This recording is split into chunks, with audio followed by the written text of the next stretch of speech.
کسی کے ذہن میں یہ سوال پیدا ہو کہ مسجد حرام سے مسجد اقصیٰ یہ سفر ہوا تو مسجد اقصیٰ ہی کو کیوں خاص کیا گیا؟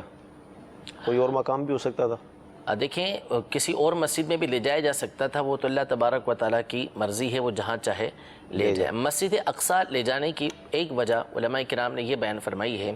کہ مسجد اقصیٰ چونکہ بیت المقدس کے اندر واقع ہے، القدس کے اندر واقع ہے،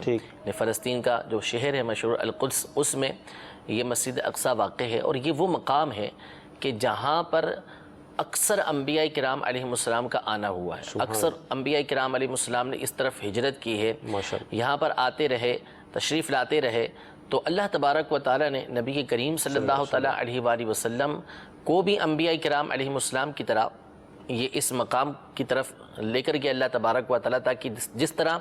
دیگر انبیاء کرام علیہ السلام یہاں پر آئے، نبی کریم صلی اللہ تعالیٰ علیہ وسلم بھی یہاں پر تشریف لے کر آئے۔ ایک وجہ علماء نے بڑی پیاری بیان فرمائی، اللہ تبارک و تعالیٰ ہمیں بھی اس میں سے حصہ عطا فرمائے، کہ یہ جو مسجد اقصیٰ ہے فلسطین کا، شام کا علاقہ کہلاتا ہے، یعنی یہ پہلے جتنی بھی علاقے تھے، یہ فلسطین، اردن، یہ شام، سیریا، یہ سب ایک ہی تھا، ملک شام کہلاتا تھا یہ۔ تو یہ ملک شام کی طرف اشارہ کر کے اشارہ فرمایا تھا نبی کریم صلی اللہ علیہ وسلم نے کہ یہ میدان محشر ہے، یعنی محشر کا جو میدان ہوگا وہ یہیں برپا ہوگا، یہیں پہ لوگوں کو جمع کیا جائے گا۔ تو ارشاد فرمایا علماء کرام نے کہ اللہ تبارک و تعالی نبی کریم صلی اللہ تعالیٰ علیہ وآلہ وسلم کو میدان محشر کی جو زمین ہے وہاں پر پہلے سے لے گیا، تاکہ بعد میں جب آپ کے امتی اس مقام پر آئیں تو چونکہ آپ پہلے سے یہاں پر آ چکے ہیں، تو آپ کے قدموں کی برکت کی وجہ سے آپ کے امتیوں کو اس مقام پر آسانی رہے گی۔ تو اس مقام پر پہلے لے جانے کی وجہ یہ تھی مسجد اقصیٰ کی طرف، کہ آپ علیہ السلام کی امتیوں کے لیے راحت کا سامان ہوتا رہے۔ ایک وجہ علامہ آلوسی رحمۃ اللہ تعالی علیہ نے تفسیر روح المعانی میں بڑی پیاری لکھی کہ مسجد اقصیٰ کی جو ستون ہیں یہ اللہ تبارک و تعالیٰ کی بارگاہ میں دعا کرتے تھے کہ اللہ عز و جل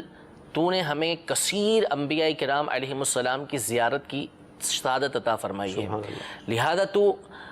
نبی آخر الزماں محمد مصطفیٰ صلی اللہ تعالیٰ علیہ وآلہ وسلم کو بھی یہاں لے کر آ، تاکہ ہم ان کی زیارت سے مشرف ہو سکیں۔ علامہ آلوسی فرماتے ہیں کہ اللہ تبارک و تعالیٰ نے ان کی اس دعا کو قبول کیا اور نبی کریم صلی اللہ تعالیٰ علیہ وسلم مسجد اقصیٰ میں تشریف لے کر آئے۔ ایک وجہ علماء کرام نے یہ بھی بیان کی ہے کہ اللہ تبارک و تعالیٰ نے انبیاء کرام علیہ السلام سے اس بات کا وعدہ لیا تھا کہ یہ نبی کریم صلی اللہ علیہ وسلم پر ایمان لے کر آئیں گے اور آپ کی مدد کریں گے۔ تو انبیاء کرام علیہ السلام کا زمانہ پہلے تھا، نبی کریم صلی اللہ علیہ وسلم کا زمانہ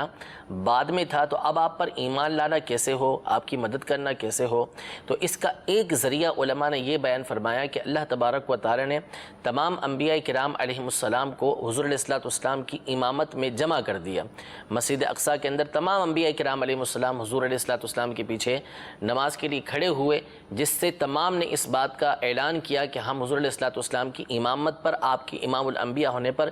ایمان لاتے ہیں، اور ساتھ ہی یہ پیغام دیا